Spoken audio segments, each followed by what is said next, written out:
aura is a unique presence of something. It's like the context of the energy inside of a space. It's like the vibe. First, welcome to the channel. We talk about art, philosophical things, spiritual things. The aura effect is like the energy that radiates from someone. The aura effect is like the halo effect's cousin, and I'm going to do a video on the halo effect as well because I found out about that while I was researching the aura effect. Go figure. So come along on this ride while we learn together. And if I missed anything, feel free to let me know in the comments. Be gentle. It's like the energetic force that comes off of a person is the theory. It's an energetic field that speaks before you do. And the aura effect is sometimes confused with the halo effect, which is the idea that like a single trait like attractiveness or confidence can create a ripple effect and create positive assumptions about a person. Aristotle and Nietzsche talked about power of presence, and Marcus Aurelius about like a calm mind and a good heart is like it can virtue. It's like a virtue and it shines out, it radiates. That's your calm, you know, that's your aura. That's why like when Zendaya walks into a room, you just know she's got it handled, you know? You just know she's gonna serve. You're not worried about her deadline on Friday. You know that you can trust that she's got all this. Plato had his idea of ideal forms, a sort of like invisible perfection in every person, kind of idealism that informs how we perceive others and like how we sense others. Fast forward to Walter Benjamin in the 1930s, he talked about the aura in relation to art. The aura is a unique presence of something. It's like the context of the energy inside of a space. It's like the vibe.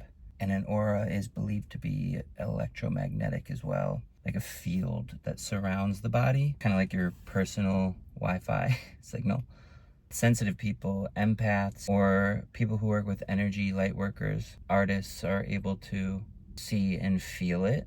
Is there hard science on this? Not a ton, but there is science on how energy moves through the body, which is connected to your chakra system, but we'll get into that in a minute. I don't want to scare you off yet. Think about how you walk into a room, you know? Like sometimes you feel a great vibe, sometimes you feel a weird vibe. You're probably reading subtle cues, you know, body language, tone of conversation, tone in general, energy. Yeah, like maybe just energy. You can't explain it. And there's like a color theory around the aura effect as well. Like I was saying earlier, the aura is often connected to the chakra system, and there's colors that are connected to each, and they're broken down using a rainbow spectrum. Red is the root chakra. Someone with a red aura might be a little more intense, passionate, survival, like a little reactive, potentially a little reactive. Orange is sacral chakra, which is creativity, sexuality, emotions. It's like it's usually like the life of the party, but also maybe run by emotions, a little moody. Yellow is solar plexus. It's confidence, power, personal strength.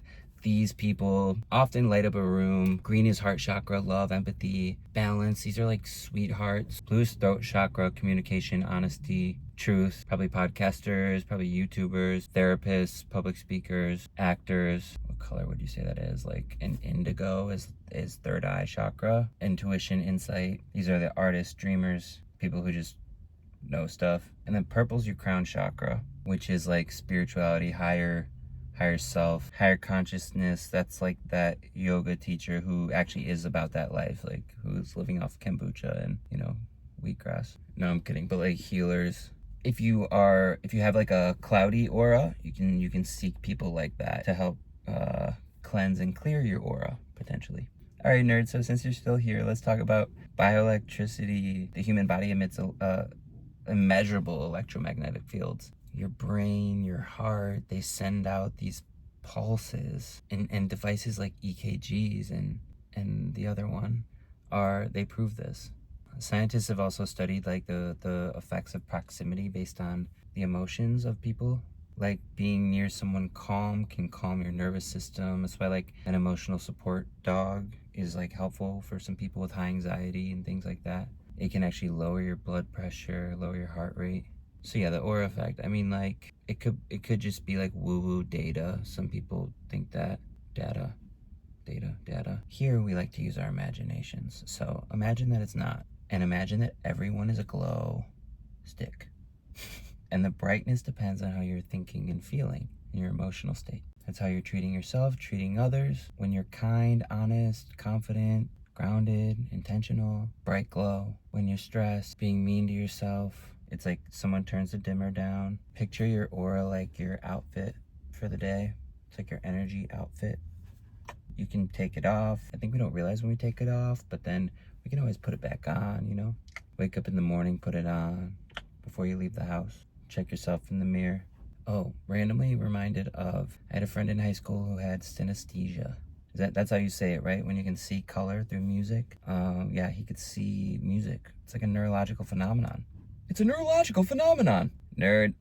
But your senses cross wires, so you might see sounds or like taste colors or feel textures when you hear a name. Taylor Swift has this. She associates music with colors and emotions. Love you so much, Taylor. It's not the same as reading auras, but it's like, it shows us how like the human brain isn't locked into like one way of perceiving things. Think about the biggest stars on the planet, people with auras who are just glowing.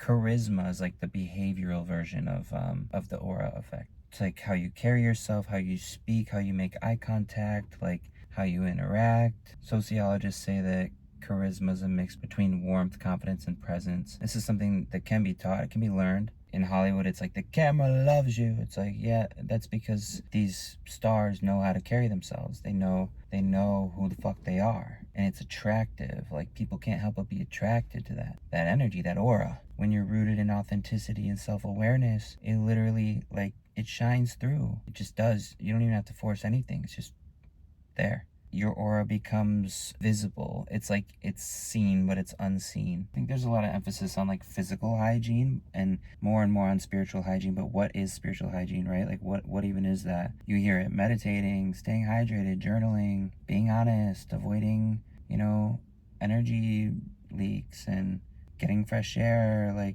getting grounded, clearing the clutter, setting intentions. Like, we hear these things, okay, but when we do them, there is such a strong signal that actually comes through, you know? And we know this. And nothing is set in stone, you know? There's no pressure, right? Like, you can switch your aura up by the minute if you want, you know? You are that powerful. You know it. And maybe that's why sometimes, like, we don't really want to, we kind of bypass a little bit, but it's important to be intentional because you have a high calling here on this planet. For real, for real. If you're interested in this type of video, shit. No, for real, like, shit. Look at you aligning your intentions with your values. Damn. That's powerful work. That's attractive aura work. Starts from the inside. It really does. Okay, but can we take a minute to dream, please? What would happen if everyone became aware of the aura effect? If we knew the power of our presence and we knew that mattered, and we also knew that the opposite energy had consequences. Would we speak more kindly? Would we be more intentional? Would we make eye contact? Would we go out of our way? Would we align our lives with service and our true authentic expression? Would we trust our intuition? Would we dress better? Well, dress with joy. How about, yeah, would you dress with joy? Maybe cities would feel calmer. Maybe grocery stores would feel safer. Maybe our default would be curiosity with one another instead of fear of one another. Because it wouldn't even be about competing with the next person, because we would be aware that we want to raise our own vibration. Because the only person that there is to compete with is yourself in the moment before. But you know that. And you know it's about presence and perception and intention. It's about being aligned. The aura effect is about being aligned. That's the video. I didn't even have to say all that stuff. Let me know in the comments, guys. Can you see auras? Can you feel auras? If so, what is my aura? If it's bad, don't tell me. What color is your aura? What do you think about charisma? Also, do you think charisma can be taught? Do you think charisma matters? Or not? If you want to remain anonymous, that's fine too. Everyone is welcome into this space. I support your process. I do hope you'll consider browsing the channel or subscribing. There's more videos like this on the channel and on the way. In either way, your energy is immaculate, and I hope this video made your aura tingle, if you know what I mean. I should cut that out.